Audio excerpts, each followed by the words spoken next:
우리 지난주는 세 번째 우리 이재앙에 대해서 우리 각다기 재앙에 대해서 우리 살펴보았습니다.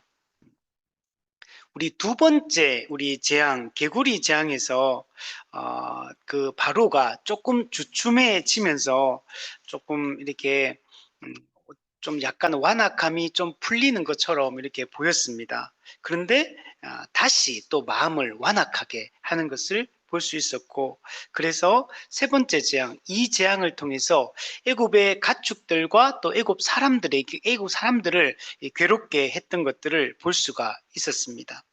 근데 세 번째 재앙 전까지만 해도 애굽의 요술사들이 흉내를 냈습니다. 그런데 이 세 번째 재앙에서는 그 흉내조차 내지 못하는 것을 볼 수가 있습니다. 요술사들의 한계를 보여주고 있습니다. 요술사들의 이 한계는 곧 바로의 한계고, 그거는 곧 애굽 신들의 한계고, 그것은 곧 사탄 마귀의 한계를 여러분 보여주고 있는 겁니다. 하나님은 초월적 능력을 가지고 있는 분이고, 하나님은 자기를 대적하고 자기의 뜻에 반하는 자들을 공의롭게 심판하는 분이심을 분명하게 보여주고 있습니다. 그래서 애굽의 요술사들이 자기 요술로 일을 생기게 하려고 했는데 못하니까 자기 한계를 깨닫고, 그때 요술사들이 이것은 하나님의 권능입니다, 이렇게 하나님의 손가락입니다, 권능입니다, 이렇게 이야기하는 것을 볼 수가 있습니다. 요술사들이 히브리인들이 섬기는 이 하나님이 애굽신을 능가하는 분이라는 사실을 깨달은 겁니다. 히브리 그 노예 민족이지만 이 이스라엘 민족에게도 어쩌면 애굽의 신과 동이라든지 또는 능가하는 그 신이 존재한다는 사실을 이들이 인정을 하게 되고, 우리가 그들보다 어쩌면 더 열등하다라고 이렇게 인정하게 되는 이 계기가 되는 것을 볼 수가 있습니다. 과거에는 그 국가와 국가의 대결을 하면 그는 우리 신과 그들이 섬기는 신의 대결로 이해했거든요. 근데 지금 이스라엘 민족이 노예로 지금 살고 있잖아요. 그럼 애굽이 그들이 종주가 되고 이들은 지금 봉신국이 되는 겁니다. 그러면 당연히 애굽 신이 히브리인이 섬기는 하나님보다는 더 크고 강하고 권세 있는 분이라고 기본 이런 마인드를 애굽 사람들은 가지고 살고 있었던 겁니다. 그 실제로 성경에 보면 이런 장면들이 많이 등장합니다. 그 다윗 그 블레셋과의 전쟁, 다곤 신전에 그 법궤를 가지고 가가지고 그 딱 갖다 두잖아요. 그리고 그 바빌론 포로 당할 때도 그 성전의 기물들을 가지고 가가지고 바빌론 그 성전에 바빌론인들의 그 전에 신전에 딱 갖다 놓는 걸 볼 수 있잖아요. 그럼 우리 신이 너그 신을 이겼다는 것들을 이게 외적으로 가시적으로 표시하는 방법이에요. 그래서 그 자신들의 그 우울함, 이것을 과시하고 이 자부심을 갖고 이렇게 또 멸망한 그 민족들을 멸시하고 이런 걸로 이렇게 했거든요.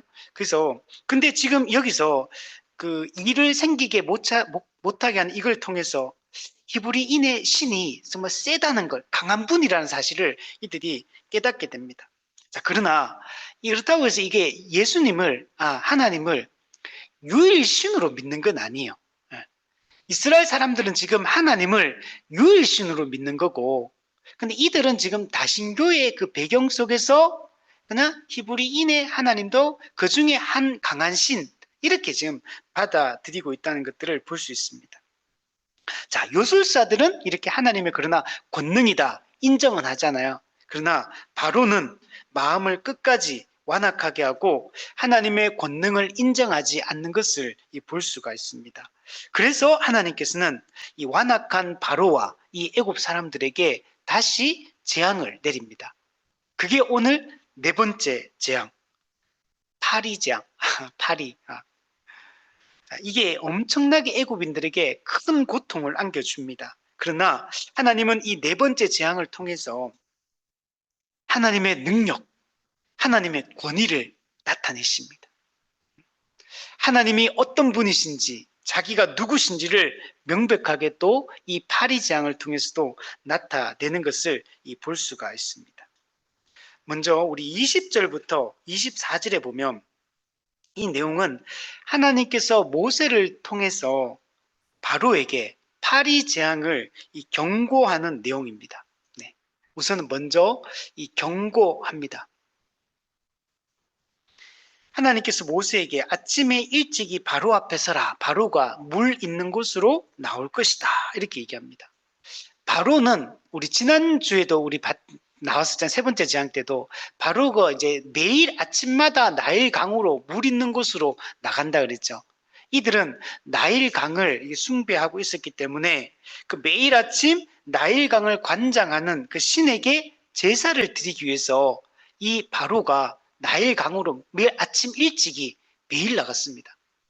우리 교회로 따지면 매일 새벽 기도하는 것처럼 이렇게 한 거예요. 대단한 거예요, 사람이. 예. 얼마나 그 신심이 강하겠습니까? 얼마나 자기들이 섬기는 그 신에 대한 자부심이 여러분 바로가 강하겠습니까? 근데 이 노예 민족인 히브리인들이 섬기는 이 여호와 하나님 앞에 절대로 굴복할 수 없겠죠. 그래서 하나님은 자신의 말씀을 모세를 통해 바로에게 전하게 합니다. 내 백성을 보내라. 그러면 그들이 나를 섬길 것이다. 그런데 만일 내 백성을 보내지 아니하면 어떻게 되느냐? 너와 내 신하와 내 백성과 내 집들의 파리떼를 보내겠다. 여기서 누가 보냅니까? 주가 누굽니까? 내가 하나님이 보내신 거예요. 그러니까 이게 계속 이 열 재앙을 보면 이 심판이, 이 재앙이 하나님에 의해서, 하나님의 개입에 의해서 일어나는 것이라는 사실을 분명하게 보여줍니다. 그래서 열 재앙은 딱 메시지가 되게 선명해요. 하나님을 뜻을 거스르고 대적하는 자들을 심판하시고, 하나님이 자신의 계획에 따라 자기 백성을 주권적인 그 역사로, 능력으로 이게 구원하신다라는 것들을 명백하게 보여주면서 누가 이 세상의 통치자냐? 누가 진정한 주권자냐? 누가 온 세상의 왕이냐? 라는 것들을 명백하게 보여줘요. 우리 이 출애굽기 앞부분에 중요한 게 출애굽기 5장 2절이라고 그랬죠. 바로가 했던 말, 여호와가 누구이기에, 이 여호와가 누구인가에 대해서 하나님이 이 10가지 재앙을 통해서 명백하게 보여주고 있는 것들을 볼 수가 있습니다. 그래서 파리떼가 어떻게 되냐? 애굽 사람의 집집에 가득할 것이다. 그들이 사는 땅에도 그러하리라. 그러니까 애굽의 집, 그리고 애굽의 온 땅, 여기에 파리떼가 가득하게 될 거라고 말하고 있습니다. 파리재앙은 이집트 전역에 이 극심한 파리떼를 몰고 올 것이고, 애굽 사람들을 괴롭힐 것이고, 그리고 애굽 땅을 완전히 황폐하게 만들어 버리겠다. 지금 이렇게 하나님께서 말씀을 하고 있는 겁니다. 여러분, 파리 좋아하십니까? 파리. 우리 여기도 교회도 지난번에 우리 저기 창문에 그게 없었거든요. 방충망 없어가지고 여름에 또 덥고 이게 공기순환한다고 문 열어놓으면 항상 똥파리, 그것도 큰 파리, 똥파리가 항상 들어오는 거야. 근데 한 마리가 여기서 잡기가 힘들더라고. 밖으로 이렇게 몰아내야 되는데 못 몰아내가지고. 그러니까 자주 이렇게 여기서 파리가 막 날아다니고. 근데 한 마리 그게 못 잡았는데 그게 막 얼마나 성가신지. 사실 이 공간에 파리 한 마리 다니는 게 뭐 대수입니까, 사실은. 사실 큰 문제 아니잖아요, 사실은. 그런데도 불구하고 어떻습니까? 한 마리만 날아도 진짜 신경 써요. 집에서도 이렇게 음식 재면에도 파리 이렇게 조금 몇 마리도 없는데 밥 먹는데 와가 왱 날아가고 몸에 붙고 뭐 이마에 붙고 막 밥상에 막 올라오고 막 그 한두 마리인데 그냥 얼마나 성가십니까? 귀찮고. 근데 파리가 그만큼 성가신데 지금 여기는 장난이 아니에요, 그죠? 파리가 너와 신하와 백성과 집과 땅과 모든 곳에 파리가 여러분 들끓게 되는 것입니다. 여러분, 이 파리는 어떤 파리냐면 집에 있는 집파리하고는 다른 파리예요. 이 파리는 열대 지방에서 이게 특히 홍수가 비가 오고 나면 이 파리가 극성을 한다 그래요. 그래서 이 파리가 막 활동성이 엄청나게 강하고 막, 막 떼거지로 몰려다니는 파리라 그래요. 이 파리를 학자들은 주로 이렇게 개파리라고 하더라고요. 개파리. 도그, 우리 멍멍이 있죠, 멍멍이. 개파리. 개가 막 몰려다니잖아요, 개가. 개가 막 몰려, 이 파리들도 한 마리가 이렇게 다니는 게 아니고, 파리 떼가 막 몰려다니면서 막 이렇게 있으니까 이걸 개파리, 도그 플라이, 이렇게 부릅니다. 그러니까 이런 파리떼요. 그러니까 일반 그냥 집파리하고는 다른 이 개파리. 그리고 이게 상당히 되게 무서운 질병을 이렇게 옮겨, 이 열대 지방에 있고 이게 더운 지방에 있고 또 더럽고 막 이러니까 이제 짐승에게 사람에게 막 붙어가지고 질병을 옮기는 이런 지독한 해충으로 이렇게 분류되는 게 이 도그플라이, 개파리, 개파리 떼, 그죠? 이런 파리라고 합니다. 근데 이게 집과 땅에 가득하다는 거, 그죠? 몇 마리만 있어도 우리가 귀찮은데, 근데 이건 단지 귀찮은 게 아니잖아요. 이거는 괴로운 겁니다. 땅 전체를, 집과 땅 전체를 이 개파리 떼가 뒤덮어 버리니까 그 괴로움은 이루 말할 수가 없는 겁니다. 애굽 사람들은 이 파리를 자신의 운명을 지배하는 신으로 이렇게 생각을 했다고 합니다. 그래서 파리 모양의 신상을 만들어서 이거 숭배하고 섬겼습니다. 우리 지난주에도 개구리 제왕할 때도 그 헤케트, 그 신이 개구리 모양의 머리를 가지고 있는 이런 신이었다 했잖아요. 이것도 파리 모양의 그 신상을 만들어서 이렇게 그들이 섬겼는데, 우상으로 섬겼는데, 근데 하나님께서 어떻게 합니까? 이 파리떼가 그들이 섬기는 우상인데 그들에게 복을 주고 운명을 주관하고 관장하는 이런 신으로 이 애굽인들이 생각하고 있는데, 이 파리떼가 집과 땅에 막 무수히 올라오니까 어떻게 됩니까? 생활이 불가능해져. 너무나 괴로운 게 돼버리는 거. 그들에게 그들이 섬기는 신은 복을 주는 존재잖아요. 이 복을 주는 존재가 자신들에게 저주가 되어버리는 이런 상황이 되어버리는 겁니다. 그래서 하나님이 그들이 섬기는 이 파리를 통해서 그 우상을 하나님께서 심판하는 것들을 볼 수 있습니다. 자, 그런데 앞에 있는 재앙들과 이 네 번째 재앙은 큰 차이점이 하나가 이제 딱 특징적인 부분이 하나가 나타나는데, 그게 뭡니까? 구별하는 것. 이스라엘 백성들은 나일강의 그 비옥한 삼각주에 그게 고센 땅이 있거든요. 이 고센 땅에 구별되어서 살고 있었거든요. 근데 이 애굽 사람들이 사는 이 땅과 이스라엘 백성이 거주하는 이 고센 땅을 구별해서 이 땅에는 파리가 올라오지 않는 겁니다. 우리 처음으로 이 장면이 등장하죠, 그죠? 그래서 하나님은 이스라엘과 애굽을 구별하심으로 애굽에 지금 내려진 이 파리 재앙이 하나님에 의한 심판이라는 사실을 명백하게 드러냅니다. 그러나 반면에 하나님은 이 애굽을 심판하심으로 자기 백성을 구별하고 보호하시잖아요. 이걸 통해 하나님은 자기 백성을 구원하신다는 사실을 보여주고 있어요. 애굽을 심판하심으로 자기 백성을 구원하고 있는 것을 볼 수가 있습니다. 여러분, 하나님 어떤 분이냐면 의인과 악인을 구분하시는 분입니다. 하나님은 어떤 상황 속에서도 자기 백성을 항상 돌보시고 구별하여 돌보시고 보호하시는 분임을 알 수 있습니다. 이스라엘 백성은 지금 이 파리 재앙으로부터 면제받고 있는 거예요, 사실은. 면제받고 있고, 이거는 하나님의 전적인 은혜의 결과로서 이 고통을 받지 않는 거다라고 말할 수 있어요. 여러분, 지금 이게 구별하시는 게 이스라엘 백성이 애굽 사람보다 더 나은 게 있어서 구별하시는 게 아니에요. 하나님이 창세전에 자기 백성으로 택하셨기 때문에, 하나님이 은혜로 이들을 자기 백성으로 삼으셨기 때문에, 그래서 하나님께서 이들을 은혜를 베풀어 주고 있는 겁니다. 그리고 오늘날도 마찬가지입니다. 오늘날도 우리는 하나님의 백성과 하나님의 백성이 아닌 사탄의 백성들이 지금 이 땅에서 함께 섞여서 우리가 현재 살고 있습니다. 근데 성경에서는 어떻게 됩니까? 지금은 우리가 예수님 재림할 때까지는 이 세상에 그냥 섞여서 앞으로도 계속 살게 될 것. 그러나 최후 심판의 날이 오면 성경에 보면 그날이라고 표현해. 그날, 여호와의 날, 심판의 날, 캄캄하고 어둠의 날, 이 그날 최후 심판의 날이 오면 어떻게 됩니까? 양과 염소를 분리할 것이다.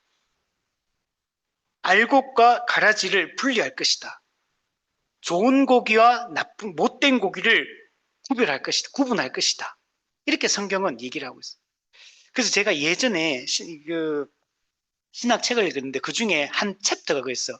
분리 이미지 이렇게 제목이 분리 이미지 이렇게 해가지고 성경에 나타나 있는 하나님이 자기 백성과 자기 백성이 아닌 자를 어떻게 분리하는지 이 분리 이미지에 관련된 그 성경 구절들을 설명하는 그런 내용이었어요. 제가 그때 그전에는 이걸 별로 생각 크게 당연히 당연한 거였는데 그 요약해서 정리한 거 안 보니까 이게 딱히 마음에 확 와닿진 않았는데 근데 제가 그 책을 읽으면서 이게 확 와닿기 시작하더라고요. 그러고 나서 성경을 읽어보니까 이 분리 이미지가 너무너무 많은 거예요. 이게 구약부터 해가지고 가나안 땅에 진멸하라 이 분리잖아. 그냥 다 쫓아내라 분리시키는 거예요. 신약에 딱 들어오면 딱 분리해버리는 거예요. 분리. 하나님이 자기 백성을 12제자를 부르심 자체가 뭐예요? 분리시키는 거예요. 그 자체가. 교회가 뭡니까? 분리시킨 모임인 거예요. 분리시킨 모임. 구별된 무리들. 성경에는 끊임없이 이게 구약부터 시작해서 신약까지 계속 분리 이미지가 나요. 이 언제부터? 인간의 타락부터. 인간 타락 이전에는 창세기 1장, 2장에만 해도 분리 이미지가 없거든요. 다 하나다, 한 몸이다. 이게 강조가 되거든요. 근데 창세기 타락 딱 하자마자 어떤 현상이 3장에서 타락하고 나서 바로 뭐가 분리됩니까?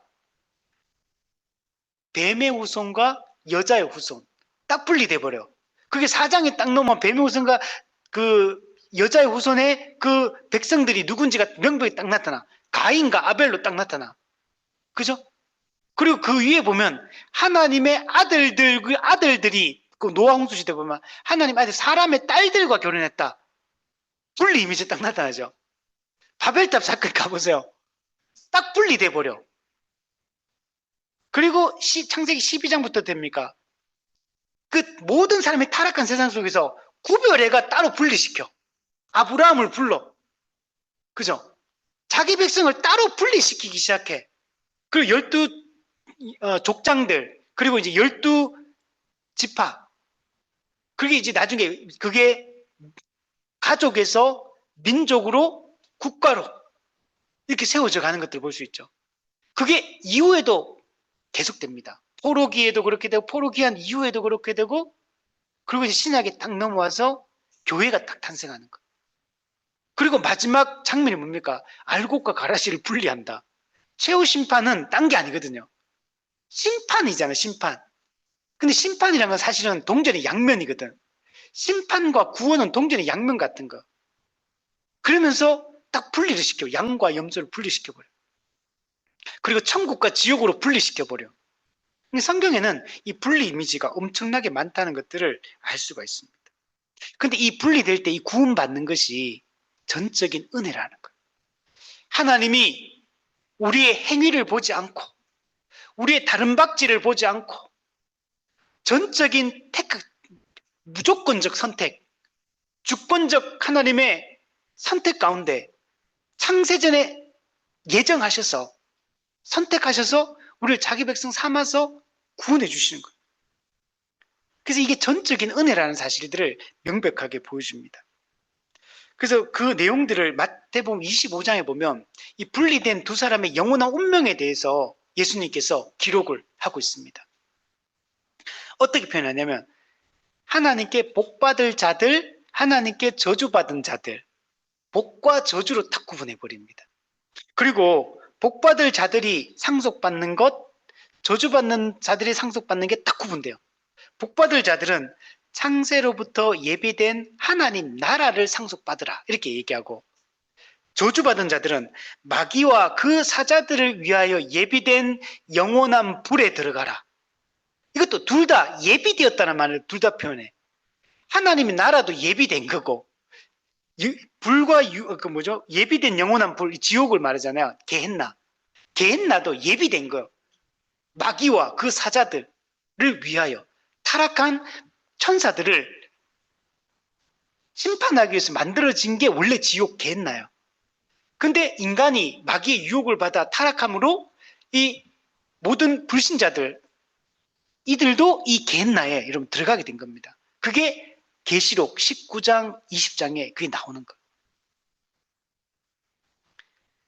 그리고 복받은 자들이 하나님 나라를 상속받는다 그러죠. 하나님 나라 상속받는다는 게 하나님 나라 들어간다 이런 뜻인데 이게 확 와닿지 않잖아 이게. 근데 이걸 요한계시록 2장 3장에 보면 천국에 들어간다, 하나님 나라 들어간다는 표현을 다양한 표현으로 씁니다. 소아시아 7교회에 보낸 그들에게 마지막 장면에 마지막 약속이 주어지거든요. 이기는 자들은, 참된 구원받은 자들은 어떻게 되나, 영원한 그 천국에 들어가는 걸 표현을 되게 다양하게 합니다.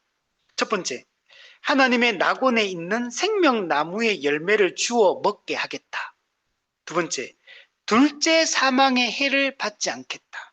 세 번째, 감추었던 만나를 먹게 하고 흰 돌을 받게 할 것이다. 네 번째, 만국을 다스리는 권세를 받게 할 거다. 이런 만국을 다스리게 될 거 우리가 흰 옷을 입게 될 것이다. 그 이름이 생명책에서 결코 지워지지 않고 하나님 아버지 앞에서 시인될 것이다. 하나님의 성전의 기둥이 될 것이다. 하나님 나라에 여러분 성전, 하나님 나라가 전체가 성전이 되거든. 하나님 나라 전체가 하나님이 임재하는 성전이 되거든요. 그 성전의 기둥이 누구냐? 교회가 그 기둥이 될 거라는 거예요. 또 그리스도의 이름이 그 위에 기록될 것이다. 영원히 지워지지 않는 이름. 우리 이 종이에다 이게 쓰면 이거 지워지잖아요. 그죠? 우리 그래서 돌에 새기면 좀 잘 안 지워져. 그죠?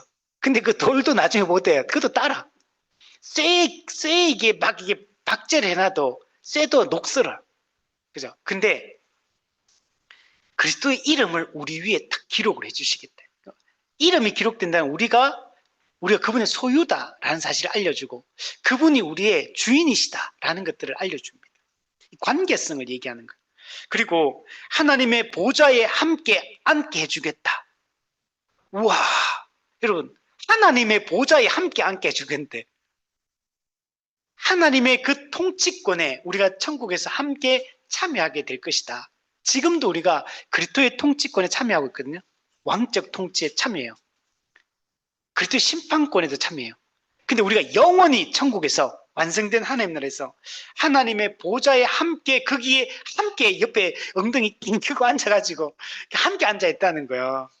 야, 우리가 얻는 이 신분과 이 어떤 상태, 우리의 이 상속의 이 권세가 얼마나 위대한 건지를 보여줍니다. 반면에 생명책에 기록되지 않은 이 모든 불신자들은 불과 유황이 타는 못에 던져져서 세세토록 밤낮 몸과 영혼이 괴로움을 받게 될 것이다. 이게 요한계시록에 기록되어 있고 이게 교리문답들에 보면 다 이렇게 기록이 되어 있어요. 이게 영원한 그들의 운명이 이러면 되는 겁니다.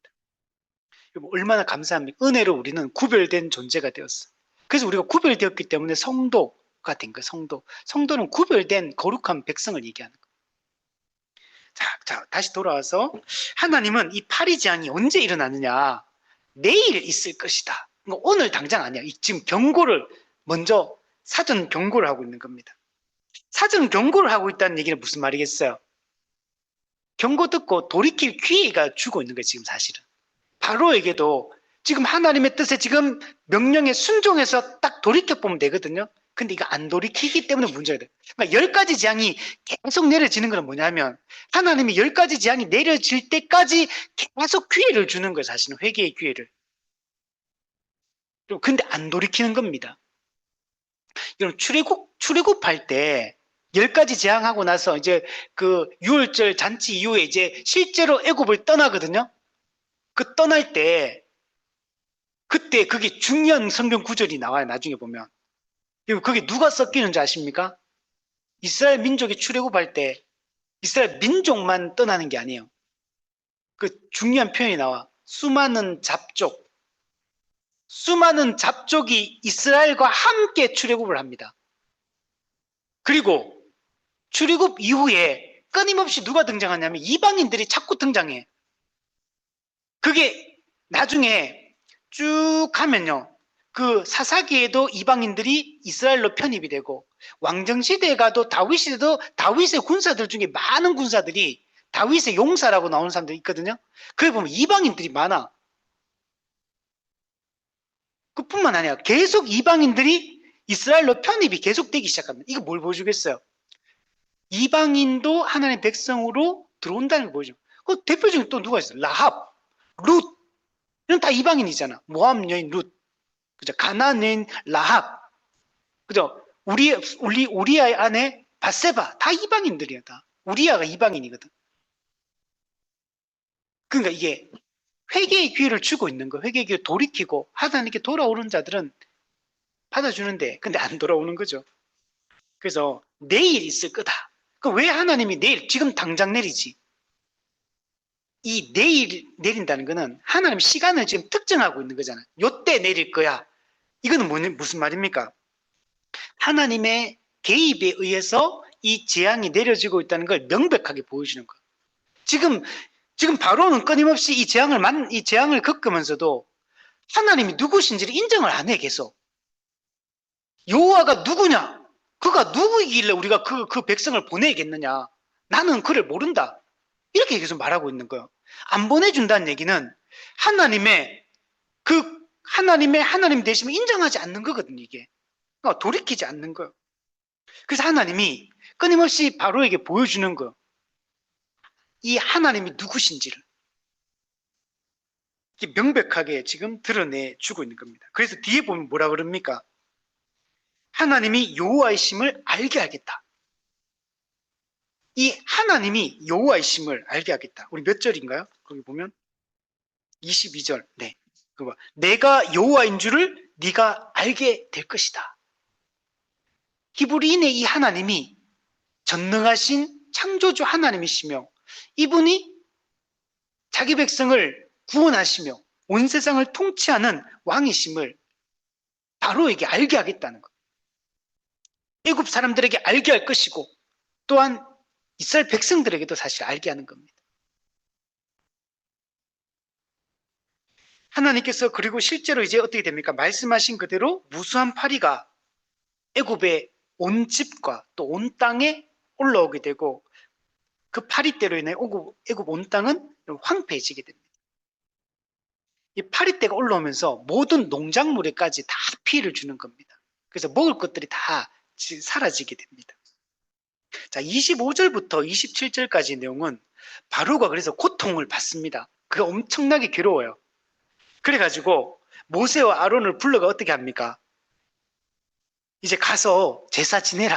이렇게 절기 지켜라. 여호와를 섬겨라. 이렇게 허락해 줍니다.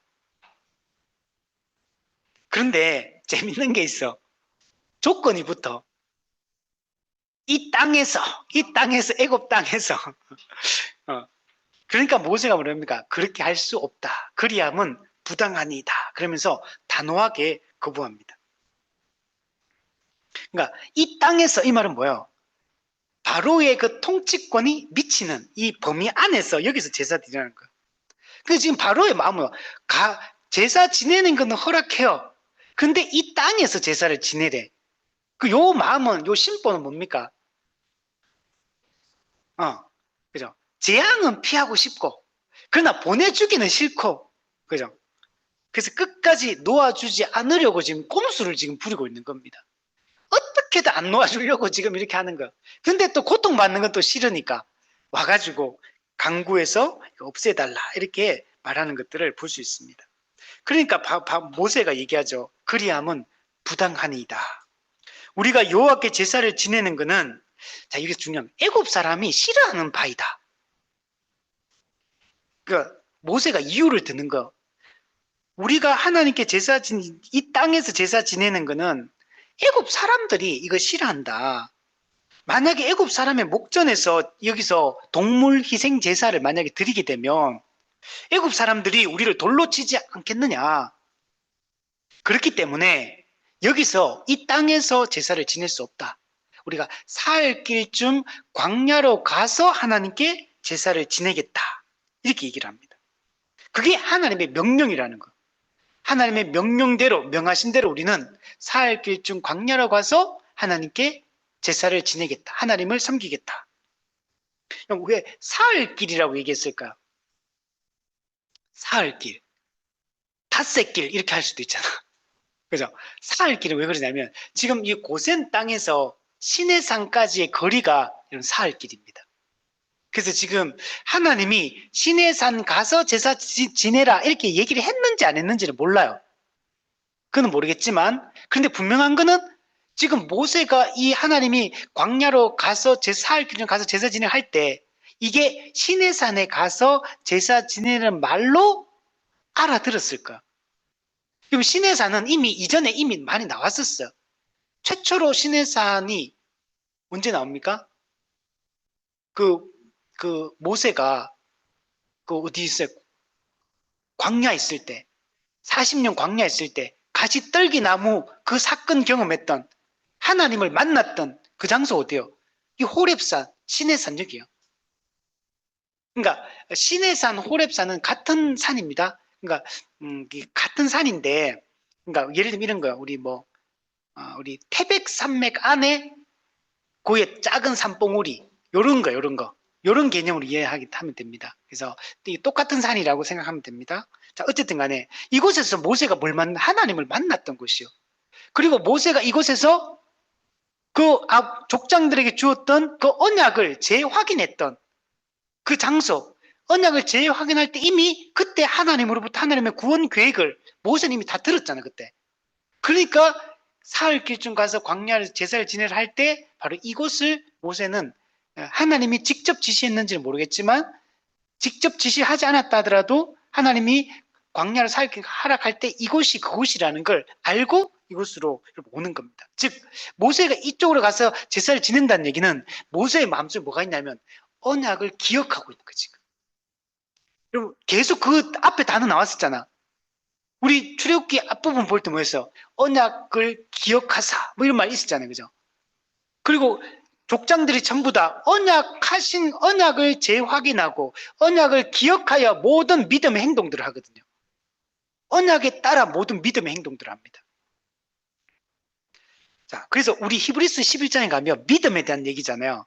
그 믿음이 그냥 일반적인 믿음이 아니에요. 믿음이 뭐냐면 약속하신 것을 믿는 믿음을 얘기하는 거예요. 언약을 믿는 믿음을 히브리스가 믿음이라고 얘기하는 거지 일반적인 믿음을 얘기하는 게 아니에요. 그게 하나님이 이미 언약하셨고 그 언약을 성취하실 것을 믿고 그것을 믿고 내가 믿음에 반응을 하는 걸 반응하는 것을 우리는 믿음이다 라고 얘기를 여러분 하는 겁니다. 자, 그래서 모세가 바로에게 사흘 길쯤 가서 제사를 지내겠다 이렇게 얘기합니다. 그러면 애굽 사람들은 왜 동물 희생 제사를 싫어할까요? 네, 그죠. 애굽 사람들은 동물을 신성시했거든요.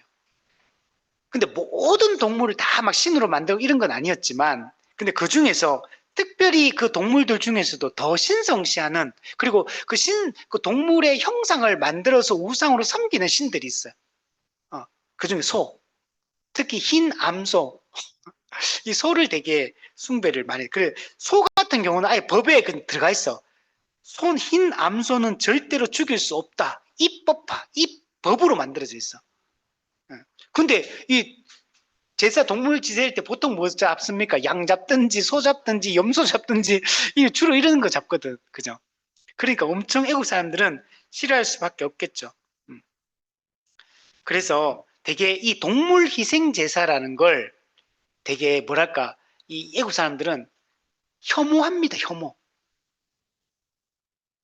그래서 애국 사람들은 처음에 이스라엘 사람들이 애국에 내려왔을 때도 자기들은 뭐 하는 사람들이요? 농사꾼이거든. 농경을 하는 사람들이고 이스라엘 사람들은 어떤 사람이요?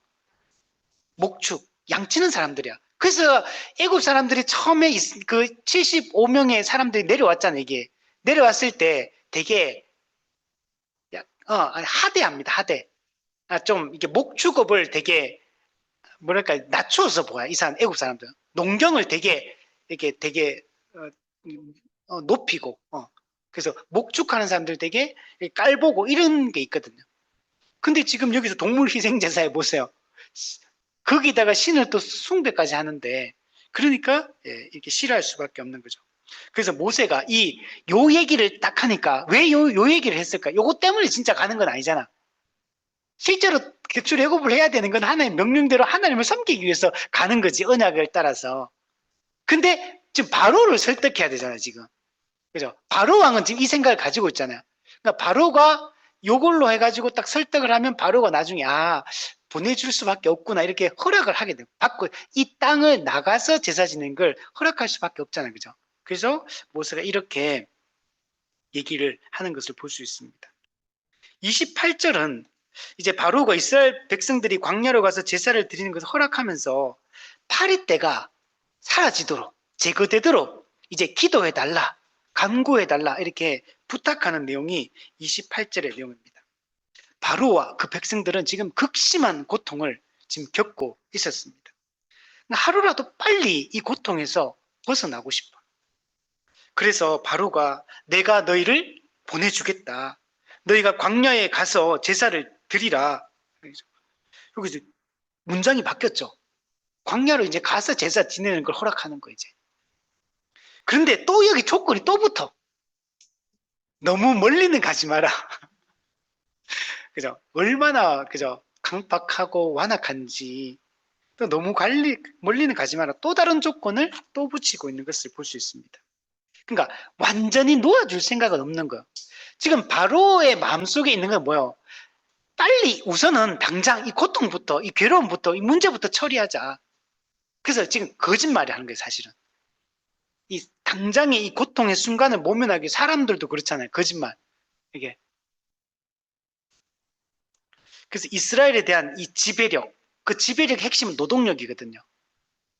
그리고 또 유사시에는 전쟁이 터지면 이 군사력으로 이들을 확보할 수 있기 때문에 이들을 놓아줄 생각 자체가 여러분 없는 겁니다. 그래서 바로는 모세에게 파리떼가 떠나도록 강구를 해줄 것을 부탁합니다. 바로도 그러니까 이 재앙이 누구 때문에 일어난 건지 딱 알고 있는 거. 하나님께 기도해달라 이 말이고 하나님이 이 재앙을 내렸다는 사실을 바로가 인식을 하고 있는 거죠. 그래서 하나님께 기도해서 나가게 해달라. 그래서 어떤 임시 방편으로 어떤 얄팍한 처세술로 이렇게 하고 있는 것을 볼 수 있습니다. 그러나 파리 재앙이 또 그치니까 어떻게 됩니까? 마음의 완악함을 품는 것을 볼 수 있습니다. 우리 29절은 그러니까 모세가 왕을 떠나가서 이제 내가 강구하겠다. 내일이면 파리떼가 이제 떠날 것이다. 자, 그러나 이제는 바로한테 일침을 가합니다. 다시는 거짓을 행하지 마소서. 계속 거짓을 행했던 거야. 이게 세상 사람들의 죄인의 특징이죠. 늘 거짓, 그래서 마귀가 어떤 존재, 거짓의 아비, 거짓말쟁이. 이게 마귀의 특징이거든, 거짓이. 하나님의 특징은 참된, 참, 진리. 그래서 거짓을 행하지 말라고 이렇게 얘기를 일침을 가합니다. 당신이 아무리 이렇게 대적하고 방해하고 거짓으로 이렇게 행한다 해도 하나님의 구원 역사는 결국은 이루어질 것이고 당신에게는 이 하나님을 대적하는 바로 당신에게는 재앙과 죽음이 뒤따르게 될 것이다. 이렇게 엄중하게 경고하고 있는 의미를 여기 담고 있는 겁니다. 다시는 거짓을 행하지 마소서. 우리 갈라디아 6장 7절에 보면 하나님은 업신여김을 받지 아니하시나니 여러분 하나님 업신여김을 받지 않습니다. 사람이 무엇으로 심든지 그대로 거두리라. 바로에게 실제로 이게 그 결정의 선택에 대한 그 모든 결과가 바로에게 다 심판으로 내려지는 것을 볼 수가 있습니다. 자, 그런데 저는 이 10가지 재앙을 볼 때마다 생각했던 게 하나님 그냥 곧바로 심판해버리지 그냥 한 방에. 왜 이렇게 길게 이렇게 끌까 시간을 잡고. 안 그런가? 심판해서 당장 처리할 능력이 없으신 건 아니잖아요. 곧바로 심판을 내려서 처리할 수도 있는데도 불구하고 하나님이 이게 10번이라는 기회를 주잖아요. 왜 그럴까? 로마서 9장 17절에 보면 알 수가 있어요. 그러니까 이유가 있어요. 하나님께 이렇게 하시는 게. 로마서 9장 17절에 성경이 바로에게 이르시되 내가 이 일을 위하여 너를 세웠으니 곧 너로 말미암아 내 능력을 보이고 내 이름이 온 땅에 전파되게 하리 함이라. 바로를 이렇게 세워서 바로가 이렇게 뒤에 보면 또 이렇게 말해요. 긍휼히 이길 자를 긍휼히 이기고 완악하게 하는 자를 내가 완악하게 한다. 완악하게 할 자는 완악하게 한다. 즉 바로가 완악함을 품고 이렇게 강팍한 마음을 품는 걸 한 내버려 두신다는 거. 그 목적이 뭐냐? 너로 말미암아 내 능력을 보이게 합니다. 하나님이 누구신가를 명백하게 보이고 내 이름이 온 땅에 전파되게 하기 위해서 이걸 바로의 이 완악함에 대처한 하나님의 이 일하심을 통해서 하나님이 어떤 분인가를 드러내겠다는 거예요. 하나님은 두 가지 방식으로 자기를 드러내거든요. 하나는 구원하심으로 자기가 누군가를 드러내고요. 하나는 심판하심으로 자기가 누군가를 하나님은 드러내십니다. 이게 하나님의 방식이에요. 언제나. 그래서 구약 성경에 보세요.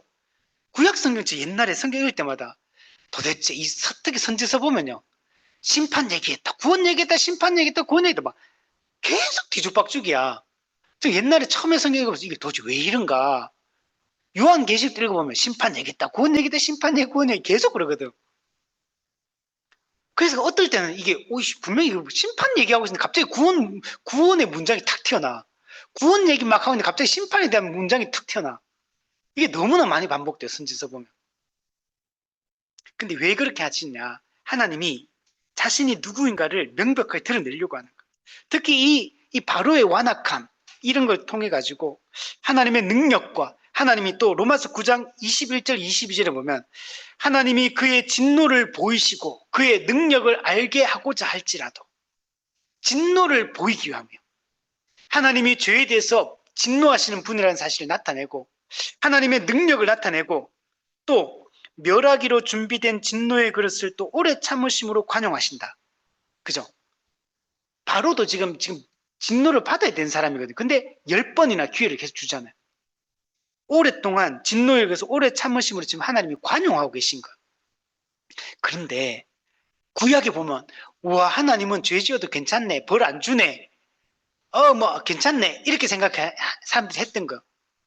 근데 로마서 3장에 가면 하나님이 그렇지 않다는 걸 명백히 드러냅니다. 뭘 통해서? 예수님을 화목제물로 형벌을 주는 사건을 통해서 하나님은 죄에 대해서 그냥 넘어가는 분이 아니라는 사실을 명백하게 예수님 십자가 죽음, 화목제물 되심을 통해서 명백하게 드러내요.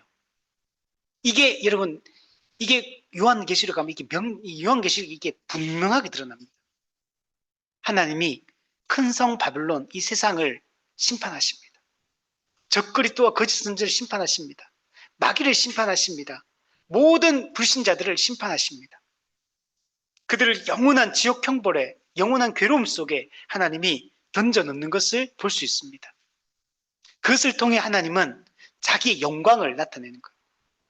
우리가 하나님의 영광이 나타나는 방법 두 가지예요.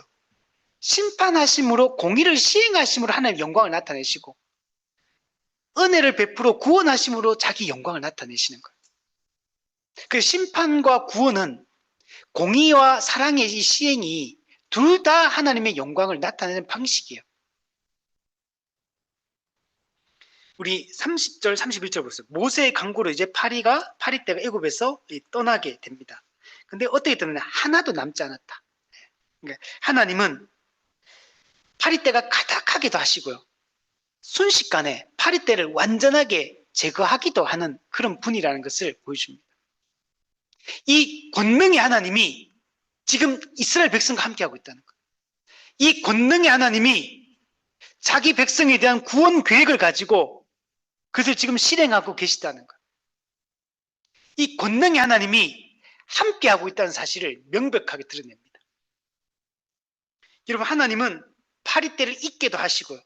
파리떼를 없게도 하시는 분입니다. 여러분 하나님은 우리 신명기 32장에 보면 이런 말씀이 있어요. 나는 죽이기도 하고 살리기도 하고 상하게도 하고 낫게도 하나니 내 손에서 능히 빼앗을 자가 없느니라. 사무엘상 2장 7절에도 여호와는 가난하게도 하시고 부하게도 하시고 낮추기도 하시고 높이기도 하신다. 여러분 예레미야를 부른 장면 속에도 하나님은 건축하기도 하고 세우기도 하시고 파괴하기도 하시고 심기도 하시고 하나님은 그런 분이에요.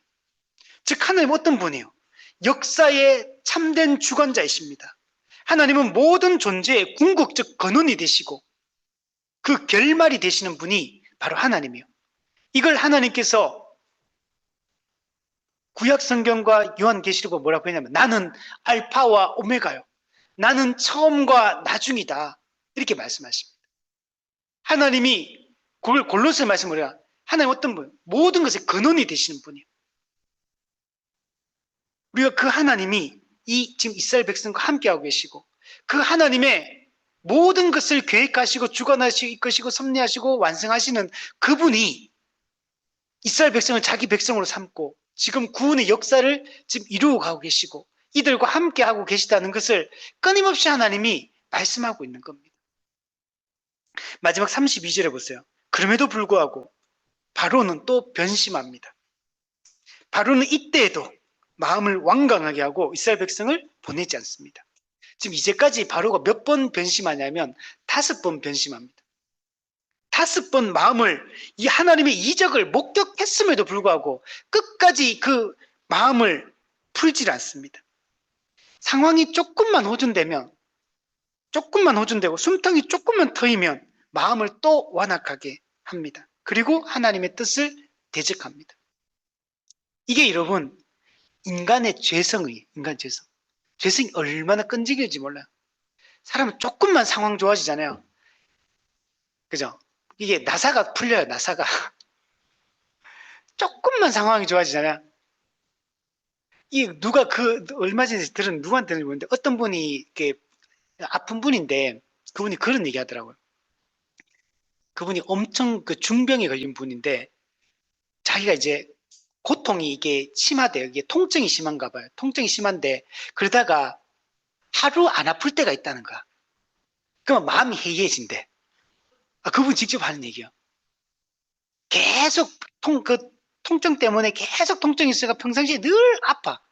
늘 몸 컨디션이 안 좋고 늘 안 좋은데 어느 날 컨디션이 괜찮아.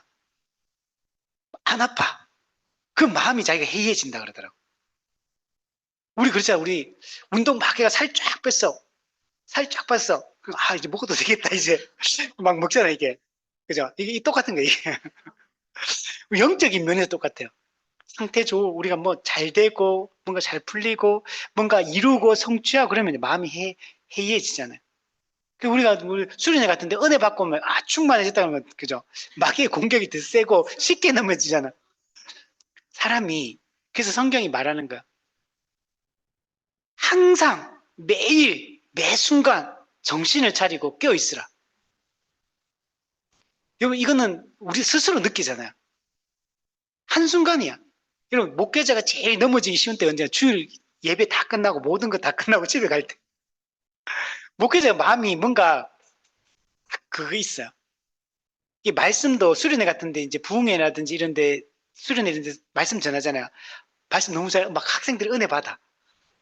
돌아올 때 이게 뭔가 뿌듯함이 있거든. 오늘 잘했는데 이렇게 막 근데 그때 잘 넘어져요. 항상 그래서 우리가 상태 좋을 때 더 조심해야 돼. 원래 신앙생활은 이런 겁니다. 막 깨지고 터지고 얻어 터지고 막 고통스럽고 힘들어가지고 막 주님 주여 막 주님밖에 없습니다 이렇게 찾아오는 거. 신앙생활 그런 식으로 은혜 받으면 안 돼요. 무슨 말인지 알겠죠? 그게 진짜가 아니에요. 그게 진짜 신앙생활 어떤 거냐면 평안할 때 하나님과의 관계가 좋아야 돼요. 평상시에 평안할 때 그때 신앙생활에 하나님과의 열정 속에 있어야 돼. 그게 진짜 신앙이에요. 그게 진짜 그 사람을 지키는 여러분 그 힘이 거기서부터 나옵니다. 누구든지 힘들면 주님 살려주십시오 이렇게 막 제가 주님 뜻대로 제 살려주시기만 하면 제가 제 한 목숨 제가 주님께 바치겠습니다 이렇게 하잖아요. 근데 살려주면 어때요? 내 보따리 내놔라 이러죠. 내 보따리 내놔라. 이게 사람이에요 원래. 여러분 신앙은 평상시에 말씀을 꾸준히 보고 꾸준히 평상시에 하는 거 기도의 교제를 갖고 평상시에 꾸준히 이제 우리 신앙서적도 읽으면서 하나님과의 은혜를 누려야 돼요. 이게 진짜 신앙의 본질이에요, 이게. 우리 그런 신앙, 그런 분위기가 되는 게 좋아요. 우리 결론을 내리겠습니다. 애굽에 내린 이 재앙은 하나님의 능력과 권위를 여러분 드러내고 하나님을 대적하는 자들에게 이 심판을 통해서 하나님이 어떤 분이신가를 명백하게 드러냅니다. 하나님이 애굽 신보다 더 강하신 분이고 애굽 신은 아무것도 아님을, 허상에 불과하다는 사실을 분명하게 보여줍니다. 엘리야 선지자도 바알과 그 850대 1의 대결을 했지만 그 바알과 아세라 선지자, 그 바알과 아세라는 아무것도 아니라는 사실을 명백하게 드러내는 겁니다. 하나님을 대적하는 이 사람들은 대적하고 어리석은 헛된 것들을 숭상하지만 그것이 아무것도 아니라는 사실을, 그것을 섬길 때는 여러분 결국은 고통과 심판만이, 절망만이 그 끝에 남는다는 사실을 우리는 알아야 됩니다. 우리는 하나님을 붙들고 살아가야 됩니다. 하나님이 우리를 영적으로 완전하게 여러분 보호하십니다. 우리 요한계시록 보면 그 처음에 마귀가 예수님이 딱 태어나니까 예수님 막 죽이려고 막 해요. 근데 예수님 못 죽여요. 그러니까 마귀가 화가 났어. 하늘에서 쫓겨나. 그 어떻게 하는지 아십니까? 그 남자, 그 예수님이 낳은 그 여자, 그게 교회를 상징합니다. 교회. 그래서 그 교회를 박해하기 시작합니다. 근데 하나님 어떻게 하냐면 그 여자를 광야로 데리고 갑니다. 독수리 날개에 업어가지고 광야로 데리고는 거기서 1260일 동안 한때, 두때, 반때, 42달 동안 이들을 여기서 보호하십니다. 양육한다는 표현을 하거든요. 그 양육하는 게 뭐냐면 광야로 데려가가지고 마귀가 이 종말의 기간 동안에 교회를 끊임없이 공격하거든요. 공격할 때 1260일, 42달, 한때, 두때, 반때, 이게 여러분 종말 기간을 얘기합니다. 초림과 재림 사이. 이 기간 동안 교회를 하나님이 영적으로 완전하게 보호하시겠다. 그리고 그때 마귀가 어떤지 아시죠? 마귀가 입에서 용이 물을 강같이 토해냅니다. 왜? 교회를 떠내려가서 죽이게 하려고. 강같이 물을 토해내거든요. 그때 어떻게 하는지 하나님이 땅이 도와주게 만들어요. 땅이 입을 쫙 벌려가지고 물을 쏙 이제 쏙 이렇게 가져가 버려. 그래가지고 교회가 안 떠내려가요. 이 영적인 완전한 보호를 상징한 하나님이 다양한 방식으로 교회를 영적으로 완전히 보호한다는 사실을, 물론 이 핵심은 교회적 삶입니다. 성도의 교회를 통해서 보호하는 게 핵심 원리거든요. 이 철로역정에도 보면 처음에 보면 한 사람이 구원받는 과정 속에서 계속 악한 유혹하는 존재들이 있어요. 대적하는 존재들이. 근데 그때 제일 처음에 나오는 게 누구냐면 이름이 도움입니다. 도움. 도움은 뭐냐면 우리가 신앙생활 처음 시작할 때부터 천국에 입성하는 순간까지 하나님이 도움을 보내가지고 우리를 믿음을 지킬 수 있도록 도와주는 걸 상징해요. 이게 제일 중요한 거는 교회죠. 가장 중요한 건 목회자의 이 설교와 가르침이고 핵심은, 근데 또 성도의 피차 권면하고 가르치고 섬김, 이것을 통해서 도와요. 그리고 성도들이 평상시에 또 죄를 짓고 잘못된 걸 어떻게 합니까? 책망하고 권면하고 하잖아요. 권징하고. 이게 그 사람을 돌보고 보호하는 방식이에요. 이 다양한 방식으로 하나님께서 우리를 완전하게 구별하여 보호하신다는 사실들을 명백하게 보여주고 있습니다. 우리는 구별된 하나님의 백성으로서 하나님의 주권을 인정하고 우리도 하나님의 계획에 철저히 순종하며 우리 살아가는 그런 우리가 되었으면 좋겠습니다.